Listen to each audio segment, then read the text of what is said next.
오늘은 아주 좋습니다. 이게 우리가 프로가 아니기 때문에 간혹 일을 감당하다 보면 틀리기도 하고 잘 못할 수도 있습니다. 근데 우리가 믿음 안에서 행하는 모든 일들이니까 잘 못해도 돼요. 틀려도 괜찮습니다. 하나님은 프로페셔널한 걸 원하는 게 아니에요. 하고자 하는 믿음, 또 감당하고자 하는 사명, 그것이 있으면 훌륭한 찬양이 되고 또 감동 있는 기도가 되고 또 하나님 받으실 예배가 되는 줄로 믿습니다.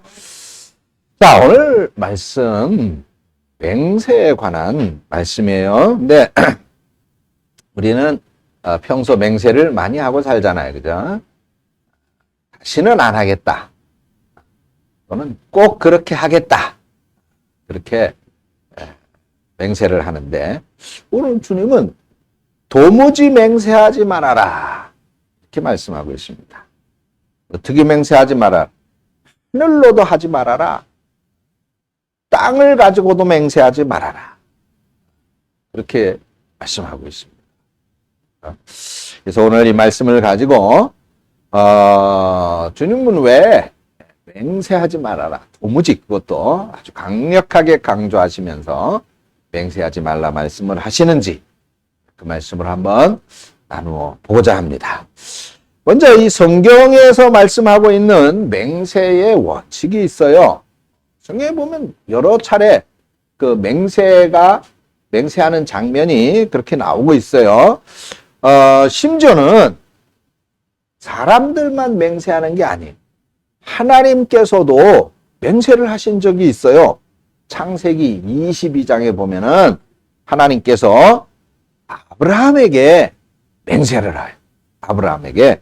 그 창세기 22장은 아브라함이 자기 아들 이삭을 하나님 앞에 번제로 드리려고 하는 그런 장면이 나오잖아요. 모리아 산에서. 그때 하나님께서 아브라함한테 자기 아들 이삭을 하나님이 네 아들 이삭을 번제로 바쳐라 그랬을 때 그 정말로 모리아 산에 가서 제단을 쌓고 자기 아들을 칼로 잡아서 번제로 드리려고 했단 말이에요. 바로 그 찰나의 순간에 다급해진 하나님께서 아브라함아 네 아들 이삭에게 손을 대지 말라고 말씀을 합니다.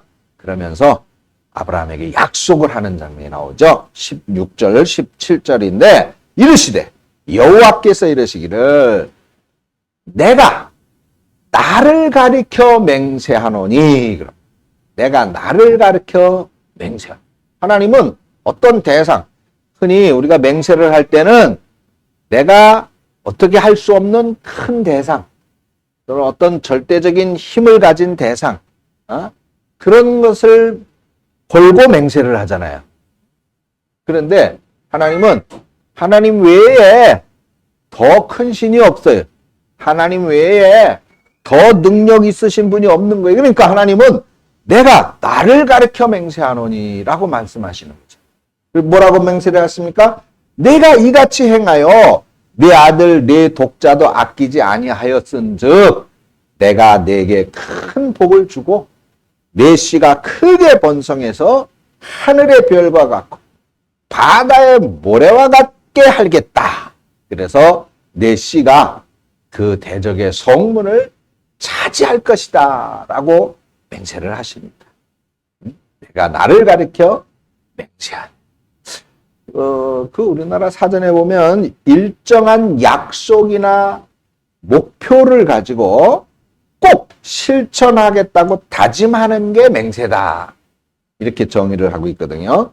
그래서 아까 말씀드린 것처럼 보통 자기보다 높은 사람 또는 힘센 것 또는 어떤 절대적인 힘을 앞세워서 맹세를 하는데 하나님은 하나님 한 분 외에 없다 그 말이에요.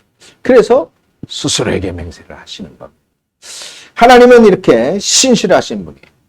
그래서 한 번 말씀하신 약속은 반드시 지키시는 하나님이십니다.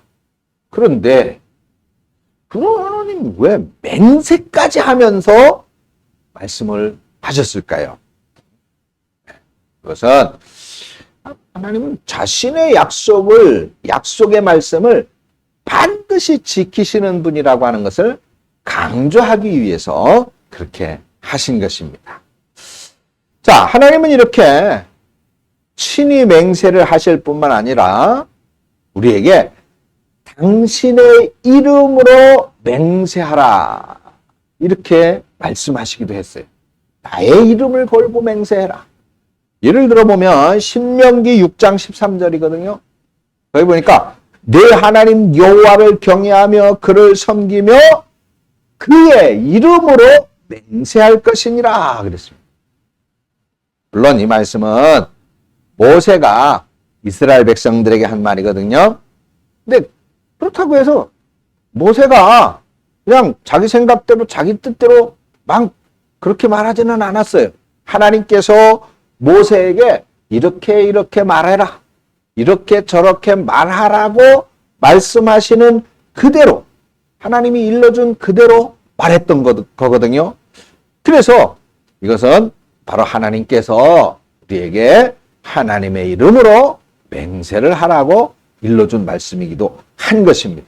그래서 성경에 보면 사람들이 종종 이렇게 하나님의 이름을 걸고 하나님의 이름으로 맹세하는 그런 경우가 있는 걸 볼 수가 있습니다.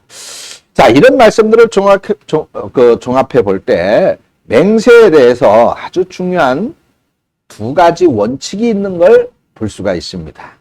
첫째, 맹세는 아주 제한적이더라 하는 겁니다. 제한적이더라. 이 말은 맹세는 그냥 아무 때나 언제나 뭐 그렇게 무한정으로 그렇게 하는 게 아니라는 얘기예요. 맹세는 꼭 필요하고 또 아주 중요한 때만 하는 것이라는 거죠. 출애굽기 22장 10절 이하에 보면 이런 말씀이 나와요.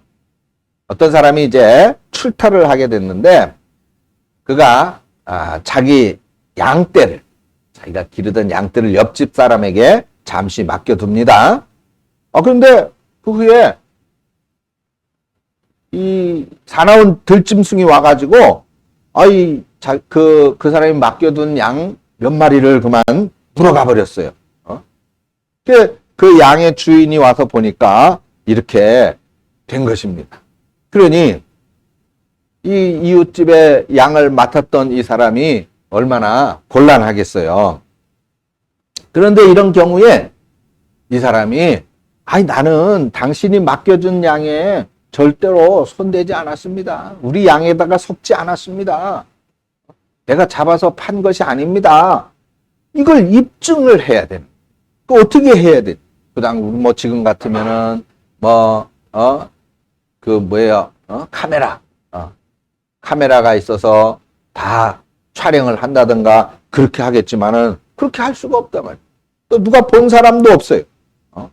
이럴 경우에 자신의 결백을 증명할 수 있는 오직 유일한 한 가지 방법이 있는데 바로 그것이 맹세예요. 맹세. 그래서 이 이웃 같은 경우 나는 당신이 맡겨준 그 양에 절대로 손을 대지 않았어요. 짐승들이 사나운 들짐승들이 와서 물어간 것입니다. 라고 하는 것을 그런 결백을 증명하고자 할 때 하나님의 이름으로 맹세하면서 증명을 하는 거예요. 하나님의 이름으로 맹세하는데 나는 절대로 당신들의 양에 손을 대지 않았습니다. 짐승이 와서 물어간 것입니다. 이렇게 하나님의 이름으로 맹세하면 그러면 그 양을 맡겼던 주인은 그 맹세를 반드시 믿어줘야 돼요. 하나님의 이름으로 하는 것은. 이것이 유대의 맹세법이에요. 그런데 이런 맹세는 함부로 해서는 안 돼요. 꼭 필요한 경우에만 하도록 그렇게 되어져 있다는 것입니다. 자, 둘째로 맹세는 반드시 지켜야 한다 하는 겁니다. 하나님의 이름으로 맹세했으니까 그 맹세는 반드시 진실이어야 되고 그 맹세는 반드시 또 지켜야 된다는 것입니다. 만약에 하나님의 이름으로 맹세해놓고 지키지 못한다면 하나님의 이름을 욕되게 하는 것일 수밖에 없단 말이죠. 그래서 레위기 19장 12절 말씀에 이렇게 말씀하고 있어요. 너희는 내 이름으로 거짓 맹세함으로 네 하나님의 이름을 욕되게 하지 말라. 나는 여호와니라. 그렇게 말씀합니다. 그래서 맹세한 것은, 하나님의 이름으로 맹세한 것은 반드시 지켜야 되는데, 그러면 어느 정도가 반드시냐? 어느 정도가? 내가 지키려고 노력하는 선이냐? 아니면 생명을 걸고라도 지켜야 되는 것이냐? 이런 얘기죠. 그래서 성경에는 이런 내용이 있습니다. 자, 구약에 보면 입다라는 사사가 있었어요. 입다. 그런데 이 사사가 좀 진중하지 못한 그런 맹세를 했습니다. 어떤 맹세했느냐면 당시에 주변에 암몬이라는 족속이 쳐들어왔어요. 그래서 이 입다 사사니까 전쟁을 이제 하러 나가야 되잖아요. 적들이 쳐들어왔으니까. 그래서 입다가 전쟁을 하러 나가기 전에 하나님 앞에 서원을 합니다. 맹세를 해요. 하나님, 지금 이제 전쟁을 하러 나가야 되는데 만약에 내가 나가서 저 암몬 사람들과 싸워서 내가 이기면, 하나님 나를 이기고 돌아오게 해주시면 누구든지 제일 먼저 돌아오는 날을 맞이하는 사람은 하나님 앞에 번제로 드리겠습니다. 이런 맹세를 해요. 그리고는 전쟁에 나갔어요. 아마 전쟁에 나가는데 소풍 가는 것처럼 룰루랄라 신나는 사람이 어디 있겠어요?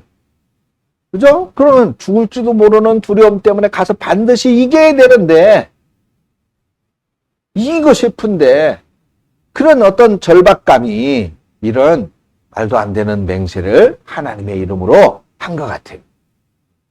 그 전쟁터에 나갔어요. 나가가지고 결국 승리를 했습니다. 그래가지고 이제 자기 진영으로, 자기 고향으로 이렇게 돌아오는데 누가 제일 먼저 달려나와 영접을 했어요? 사랑하는 딸이. 사랑하는 딸이 제일 먼저 나왔네. 무남 동녀 외동딸이에요. 그래서 어떻게 입다가 하나님, 이거 하나님도 아시겠지만 제가 그 당시 두려워서 그랬습니다. 대신 이거 취소하고 대신 내가 큰 소를 하나 드릴게요. 금 없는 양을 내가 100마리를 드릴게요. 뭐 그렇게 바꿀 수도 있었겠죠. 그러고 싶은 마음이 없었겠습니까? 그 입다는 마음이 괴로웠어요. 어떻게 하면. 그래서 밤새 고민하고 번민하고 스스로를 자책하고 있는데, 놀라운 거는 그 딸입니다. 딸이 그 사실을 알았어요. 어떻게 했을까? 내가 왜 아버지의 그 진중하지 못한 약속 때문에, 그 맹세 때문에 내가 왜 죽어야 돼? 그러면서 아버지를 원망하고 도망갔을까요? 아버지한테 들어가서 고통받고 있는, 고민하고 있는 아버지에 가서 말합니다. 아버지, 하나님께 약속한 것은, 하나님 앞에 맹세한 것은 절대로 바꿀 수가 없잖아요. 깨트릴 수가 없잖아요. 그것을 파기할 수가 없잖아요. 하나님 앞에 맹세하셨으니 나를 하나님 앞에 약속한 대로 번제로 드리세요. 라고 말합니다. 그래서 결국 입다는 소원한 대로, 하나님에게 맹세한 대로 딸을 죽여서 하나님 앞에 제물로 바치게 되는, 얼마나 전쟁터에 나가서 지는 것보다 더 마음이 아팠겠죠. 그렇지만은 하나님 앞에 맹세한 거니까 안 지킬 수가 없단 말이에요. 그래서 하나님 앞에 하나님의 이름을 걸고 맹세는 함부로 하는 것이 아니에요. 우리가 흔히 할 때 서원이라는 걸 많이 하잖아요. 예, 과거에는 교회에서 이걸 이용을 했어요. 그렇게. 그래서 교회 건축을 해야 되겠다. 그러면 소위 말해서 헌금 많이 이렇게 긁어내는 그런 부흥사들 초청을 해가지고 부흥회를 했습니다. 그래가지고 성도들 한 사람 한 사람에게 하나님 앞에 건축 헌금을 소원하게 했어요. 당신은 얼마? 당신은 1,000만 원. 당신은 잘 사니까 5,000만 원. 당신은 좀 어렵고 힘드니까 500만 원. 소원을 하게 했어요. 그리고는 협박을 했죠. 소원한 대로 하지 않으면 벌을 받습니다. 큰일 납니다. 바로 이 예를 들면서 그렇게 했습니다. 지금은 그렇게 하는 교회 다 없습니다만은 하나님 앞에 소원한 것은 반드시. 특히 우리가 또 흔히 하는 것 중에 일천번제라고 하는 소원 예물을 하죠. 일천번제. 자식들을 하나님께 맡기고 이 자식들의 앞날을 하나님 열어주시고 축복해 주세요라고 하면서 일천번제 예물을 소원을 합니다. 그러면 그 소원한 것은 지켜야 되는 1,000번의 예물을 꼭 반드시 지키면서 기도해. 기도. 그냥 그렇다고 냅다. 가만히 있어. 내가 한 번에 10,000원씩 헌금을 했으니까 1,000번이면 얼마지? 그 한꺼번에 계산해서 그냥 한꺼번에 드리고 말지. 그렇게 하지 말고. 꼭 소원한 대로 드려야 된다. 소원한 대로, 약속한 대로, 맹세한 대로 드리긴 드리는데 그냥 또 숫자만 쉬어가면서 드리는 건 의미가 없고 기도해야지. 하나님 앞에 정말 그 간절함으로 기도하면서 그리고 하나님께서 복주심을 믿으면서 그리고 자녀들을 믿음 안에 기도로 양육하면서 그렇게 드리겠지. 그래서 맹세는 함부로 해서는 안 되는 것입니다. 반면 입다처럼 이렇게 괜히 잘못 맹세했다가 큰 고통을 당하는 사람이 있는가 하면 맹세를 아주 잘해서 복받은 사람이 있어요. 누굴까? 자녀 얘기를 금방 말씀을 했습니다마는 사무엘의 어머니 한나입니다. 한나. 이 한나가 아이가 없었어요. 그래서 하나님 앞에 나와서 눈물로 기도하면서 소원을 합니다. 하나님 나한테 자식 하나만 주세요. 이게 사무엘상 1장 12절인데 거기 소원하여 이르되 만군의 여호와여 만일 주의 여종의 고통을 돌아보시고 나를 기억하사 주의 여종을 잊지 아니하시고 주의 여종에게 아들을 주시면 요 다음이 중요합니다. 내가 그의 평생의 그를 여호와께 드리고 삭도를 그의 머리에 대지 아니하겠나이다 라고 맹세를 해요. 소원을 하죠. 여기 삭도를 대지 않겠다. 그러니까 머리를 자르지 않겠다 라고 하는 것입니다. 그거는 이 당시에 머리를 자르지 않는 건 하나님 앞에 바쳐진 사람, 그래서 하나님의 종으로 쓰여질 사람에게는 그렇게 구별해서 삭도를, 그러니까 머리를 자르지 않았어요. 자, 그래서 한나는 이렇게 맹세를 한 후에 정말 아이를 갖게 됐죠. 아들을 낳았어요. 한나는 약속한 대로, 하나님한테 약속한 대로 이 아이가 젖을 떼자마자 바로 어디로 보내? 바로 성전으로. 하나님 앞에 바치기로 약속했어요.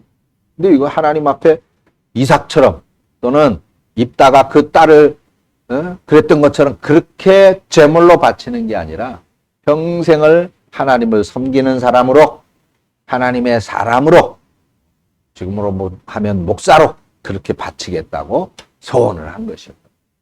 그래서 하나님을 섬기는 성전으로 보냅니다. 그리고 그 아이가 다 장성할 때까지 하나님의 성전에서 하나님의 종으로 그 사명을 감당할 수 있게 하지. 한나는 물론 하나님 내가 아들을 하나님 종으로 보낸다고 하긴 했는데 내가 보낸다고는 했지만 언제 보낸다고는 하지 않지 않았습니까? 그러니 내가 늙어 죽거들랑 내가 하나님 성전으로 보낼게요. 그래도 될 수 있었겠죠. 일단 하나님의 종으로 보내는 거, 하나님의 종으로 보내는 건 맞을 테니까. 그러나 한나는 그렇게 하지 않았어요. 바로 아이가 젖을 떼고 일반 음식을 먹기 시작할 그때부터 바로 드린 것입니다. 그러니까 한나의 이 맹세, 서원에 대한 아름다운 신앙의 모습이죠. 자, 이렇게 우리가 맹세나 서원을 신중하게 해야 되는 것입니다. 네, 우리가 간혹 하나님 이렇게 해주시면 하나님 내가 로또 한 장 샀거든. 요거 1등만 당첨되게 해주시면 이렇게 말한다. 당첨됐냐? 안 됐어? 당첨되면 우리 이성남 형제는 복권 하나 사들고 그냥 덜덜 떨어. 이거 1등 당첨되면 한 18억, 한 20억 될 텐데 이거 어떻게 지어? 어떻게 지어?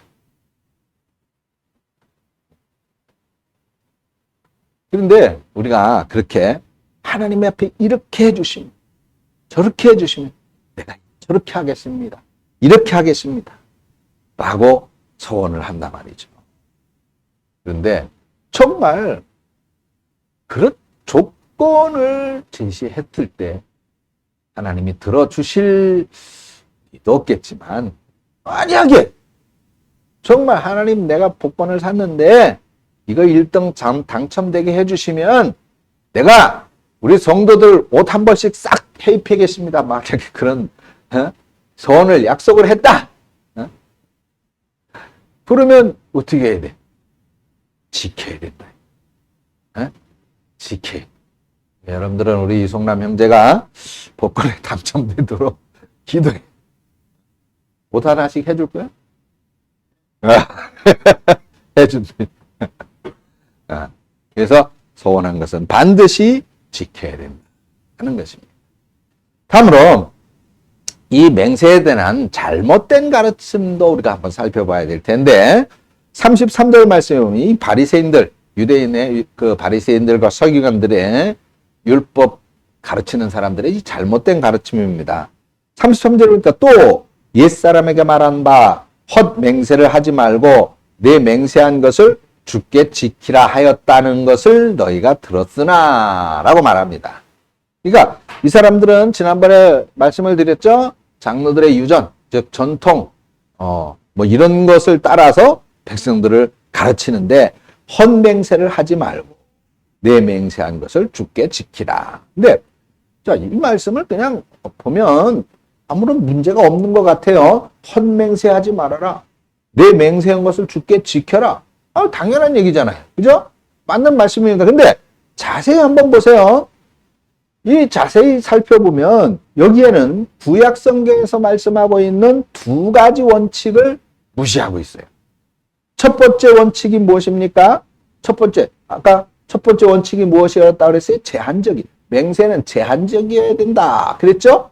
그러니까 맹세를 함부로 하지 말아라 그 말이에요. 꼭 필요한 경우에만 맹세를 해야 됩니다. 근데 서기관과 바리새인들은 그걸 조금 비틀었어요. 그래서 헛된 맹세를 하지 말아라. 이렇게 말합니다. 그러니까 어떤 맹세라도 좋은데 가짜로 하지 말아라. 속임수로 하지 말아라. 그런 얘기입니다. 그러니까 어떤 맹세도 가능하다. 다 허용을 한 거예요. 그 결과 어떻게 됐어요? 당연히 맹세가 남발될 수밖에 없겠죠. 사람들이 사사건건 맹세하는 그런 일이 벌어지고 만다. 자, 두 번째 원칙은 무엇이었어요? 맹세한 것은 입다처럼, 사사 입다처럼 해로운 거라도 자기 딸을 죽이는 거라 할지라도 반드시 어떻게 돼요? 지켜야 한다 그랬잖아요. 그런데 이 서기관과 바리새인들은 어떻게 했어요? 맹세의 대상을 여러 가지로 만들어. 여러 가지로. 그래서 거기 보니까 하나님에게 맹세할 수도 있고 또 하늘이나 땅을 두고도 맹세할 수 있다. 뿐만이 아니에요. 예루살렘을 두고도 맹세할 수 있다. 성전을 두고도 맹세할 수 있다. 성전의 제단을 두고도 맹세할 수 있다. 맹세하는 대상을 여러 가지로 만들어. 그러니까 맹세가 남발될 수밖에 없는 그런 이유를 만들어준 것이. 이건 절대로 하나님의 뜻이 아니었죠? 이런 약속, 이런 맹세, 이렇게 맹세하라는 것이 성경 어디에 나옵니까? 어디에도 안 나와요. 오직 단 한 번 하나님의 이름으로라고 말했잖아요. 다 자기들이 만들어낸 얘기입니다. 더 황당한 것은 이들은 하나님에게 맹세한 것을 지켜야 된다. 그렇지만 하나님이 아닌 다른 것에 한 맹세, 제단으로 한 거든 성전으로 한 거든 예루살렘으로 한 거든 하늘로 한 거든 땅으로 한 거든 이런 거는 맹세를 했을지라도 지키지 않아도 된다고 말했던 거예요. 그래서 주님이 말씀한 겁니다. 그런 맹세 도무지 하지 말아라. 하늘로 하지 말아라. 땅으로도 하지 말아라. 성전으로 그것도 아니야. 제단으로도 그것도 아니다. 예수님 가르침은 뭐예요? 34절, 37절입니다. 나는 너희에게 이르노니 도무지 맹세하지 말지니 하늘로도 하지 말라. 이는 하나님의 보좌이며 땅으로도 하지 말라. 이는 하나님의 발등상이며 예루살렘으로도 하지 말라. 이는 큰 임금의 성이며 내 머리로도 하지 말라. 이는 내가 한 트럭도 키고 검게 할 수 없음이라. 오직 너희 말은 옳다 옳다 아니라 아니라 하라. 이에서 지나는 것은 악으로부터 나는 것이다 라고 말씀합니다. 자, 여기서 주님은 두 가지 말씀을 하고 있죠. 먼저 도무지 맹세하지 말아라. 34절 상반절에 나는 너희에게 이르노니 도무지 맹세하지 말지니 그랬어요. 도무지 맹세하지 말라. 어떤 사람들은 이 예수님의 말씀을 문자 그대로 해석합니다. 그래서 우리 크리스찬들은 어떠한 것은 절대 맹세하지 하면 안 됩니다. 그래가지고 옛날 지금 뭐 그렇지 않습니다만은 전에 그 국기 하강식 그거 있었잖아요. 그러면 태극기 내리면 개양되었던 태극기가 내리면 전부 서서 그 태극기 쪽을 향해서 가슴에 손을 얹고 그러고 있어야 됐던 때가 있었습니다. 또 그 국기에 대한 맹세 그래가지고 그걸 다 학교 다닐 때 다 외우게 하고 시험도 보고 막 그랬었어요. 근데 그럴 때 우리는 예수님이 도무지 맹세하지 말라고 그랬으니까 이거 국기에 대한 맹세 하면 안 됩니다. 태극기에 대해서 경례 그거 하면 안 됩니다. 심지어 법정에 가서 그 증인 선서하잖아요. 선서 이런 거 하면 안 됩니다. 더 나아가서는 결혼식 때 신랑에게 묻습니다. 그거 하잖아요. 신부에게 묻습니다. 이거 선서하면 안 됩니다. 그러는 사람들도 있었어요. 잘못된 해석이죠. 우리가 좀 전에 살펴봤듯이 하나님도 친히 맹세를 하셨어요. 그리스도 그리고 예수님도 맹세를 도무지 하지 말라고 하는 말씀 안에는 이 말씀 안에는 맹세를 인정하는 듯한 그런 모습도 있습니다. 예수님께서 대제사장 가야바에게 신문을 받았을 때도 바로 그런 말씀을 하셨거든요. 마태복음 26장 63절에 보면 가야바가 예수님에게 말해요. 내가 너로 살아계신 하나님께 맹세하게 하노니 네 하나님의 아들 그리스도인지 우리에게 말하라 라고 말. 만약 주님께서 맹세 자체를 거부하셨다면 부정하셨다면 가야바 대제사장한테 맹세하라 하지 말라 그렇게 말하지 않았을 겁니다. 맹세하라고 하지 말라. 맹세는 그 자체가 잘못된 것이다 이렇게 말씀하시지 않았단 말이죠. 그런데 주님은 내가 말하였도다 라고 그렇게 대답을 합니다. 그렇다면 도무지 맹세하지 말라고 말씀하신 이 예수님의 의도는 무엇일까요? 한마디로 서기관과 바리새인들의 그런 식의 잘못된 맹세를 하지 말라는. 그들은 성경에서 말씀하시는 맹세의 원칙들을 무시해버렸고 또 자기들 편한 대로 백성들한테는 잘못된 맹세를 가르쳤던 거예요. 주님은 그들의 잘못된 맹세를 도무지 하지 말라고 말씀하신 것입니다. 주님은 34절 하반절부터 36절까지 해서 그들의 맹세가 얼마나 잘못된 것인가를 설명하고 계셔요.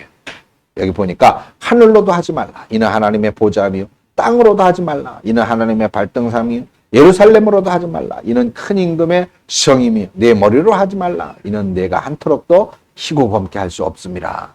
자, 이 말씀을 보면 맹세라고 하는 것은 다 하지 말라는 말씀처럼 보여요. 하늘로도 하지 마라. 땅으로도 하지 마라. 예루살렘으로도 하지 마라. 내 머리로도 하지 마라.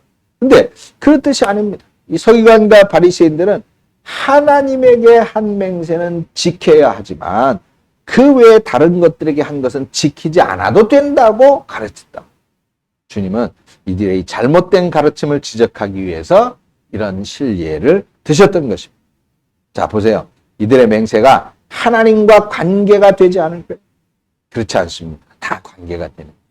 이들이 하나님이 아닌 하늘을 두고 맹세했는데 그렇다면 하늘은 하나님과 관계가 없을까? 아니죠. 하나님과 관계가 된다. 땅은 하나님의 발승상이기 때문에 그 역시 하나님과 관계가 된다는 겁니다. 예루살렘은 큰 임금의 성이다 말이에요. 그러니까 하나님과 관계가 되는. 큰 임금이 바로 하나님이기 때문에. 그러니까 맹세를 함부로 해서는 안 되고 또 맹세한 것 하나님의 이름으로라고 한 것 외에는 안 지켜도 무방하다라고 하는 가르침은 잘못된 것이다라고 말하고 있는 것입니다.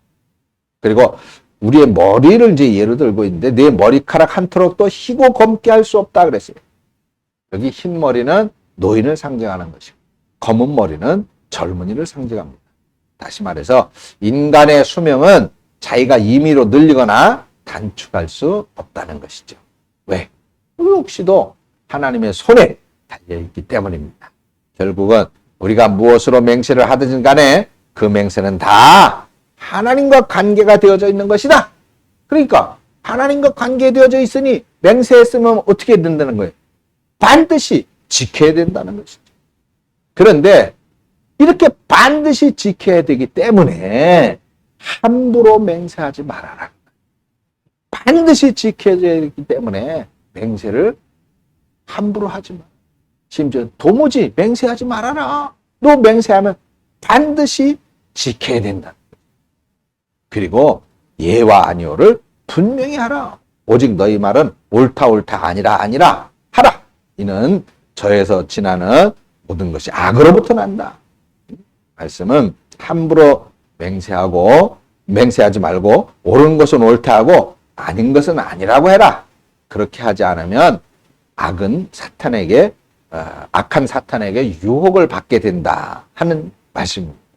그러니까 맹세보다 더 중요한 것은 바로 진실이라. 사랑하는 여러분, 우리는 하나님의 자녀들입니다. 그러므로 함부로 맹세하지 말아요. 또 맹세한 것은 나에게 해롭다 하더라도 지켜야 되고, 그리고 예 아니오를 분명히 가릴 줄 알아서 우리는 반드시 진실을 쫓는 사람이 되어야 될 것이다 라고 하는 것이 오늘 말씀의 가르침입니다. 우리가 이렇게 해야 시험에 들지 않는 옳고 바른 신앙생활을 할 수가 있습니다. 사랑하는 성도 여러분들은 진실한 이 언어생활로 하나님 앞에 인정받으신 된 삶을 이루어 나가시기를 주님의 이름으로 축원합니다. 기도하겠습니다. 하나님 아버지, 오늘 우리의 삶에 흔히 저지를 수 있는 작은 실수 하나까지도 돌아보게 하시고 우리 하나님 앞에 바르고 참된 진실한 삶, 하나님 앞에 옳고 또 온전한 신앙의 생활을 할 새로운 또 지침을 배울 수 있게 하신 은혜를 감사합니다. 사랑하는 주의 권속들이 하나님 앞에 바른 삶을 통해서 날마다의 삶이 감사와 기쁨으로 가득한 삶을 살아가는 우리 성도들이 되어줄 수 있도록 성령께서 인도하여 주시고 함께하여 주시옵소서. 예수님의 이름으로 기도합니다. 아멘.